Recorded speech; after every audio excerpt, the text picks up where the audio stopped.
last quick question on Hajj before we move on is there's a mindset I think in a lot of people, especially nowadays, or maybe it's been like that, throughout, is that I don't feel ready for Hajj. There's that feeling. I don't feel ready. Like I'm gonna go there. Allah's gonna wipe my slate clean. I'm gonna come back and I'm gonna go back to sin again. So maybe I just delay Hajj. So there's a lot of people that are in the position of going for Hajj. They're able to go financially, and all of the other conditions are met.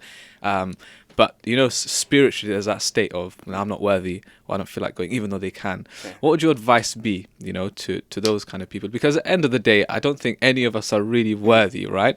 But Allah subhanahu wa ta'ala, out of His mercy, He invites us and He forgives us, even though we come from a background of sin.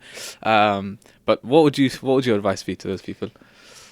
I would say, like, I'm thinking the concept of Umrah and Hajj, right? And the reality is, the first time I went to Umrah, right? Yeah. I'll share very briefly about the first time I went. The first time I went, I was like in different places. Like my life was, I wouldn't say it was like destructive, but I wasn't like really praying 5 times a day. Yeah. I wasn't doing everything that I hoped to do or that I should have been doing as a good Muslim, right? And I remember my mum's came and said, look, I'm going to Umrah with your uncle. Do you want to go with me? And in my mind, I was like, nah, I'm not ready for that life. Like, I want to chill out. I want to do all that stuff, right? And just like, what you're saying there is, I'm not ready. But it wasn't that I'm not ready as I don't have the courage. It's like, I'm not ready to let go of what I'm doing now. Like, I'm not ready to let go of the friends I have now, the life I have now.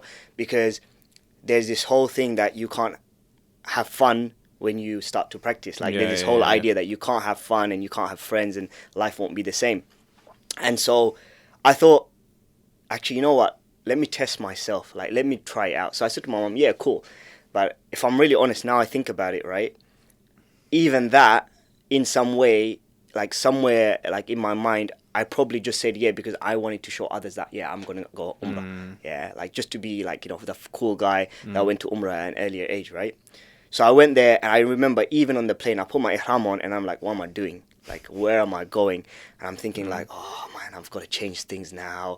Like, people are going to say I'm an idiot. I've come back and I'm still doing, I'm not involved in, and I'm not praying well. So I thought, all right, cool, let's see what happens. I land, and then, bro, the rest, like, it's history, bro. Things changed.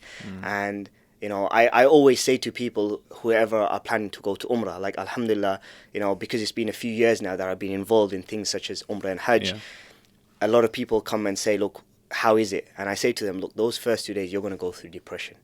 Like, and I'm not talking about depression when you isolate yourself. I'm talking about that. You're going to be in that state of like upset, sadness, like loneliness by yourself, that worry, like, what did I do? What did I spend my life on? How did 26, 27 years pass by and I still haven't done X, Y, Z?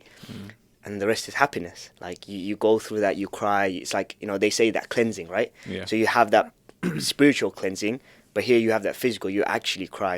You remove so much of that kind of past from you, and then you start to build yourself up. So the one advice that I had for any single person, and I sincerely believe this, like, a lot of people challenge me on this. They say, look, if someone's going through, like, let's say, they're not praying, they're into loads of things that they shouldn't be involved in, and they're going to go Umrah, but then they're going to come back and they're going to live their life. I say, it doesn't matter. Like, go. Yeah. Because if you are going through some of the worst stages in your life, right?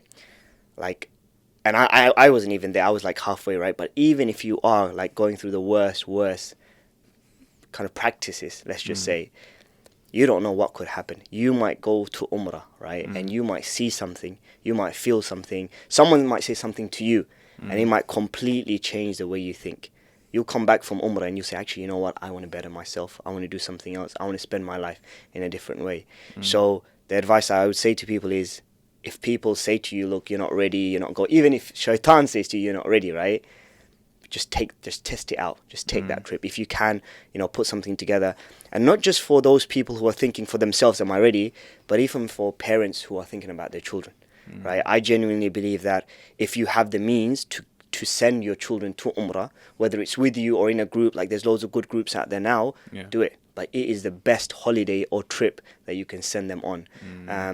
I don't think there's anything like it.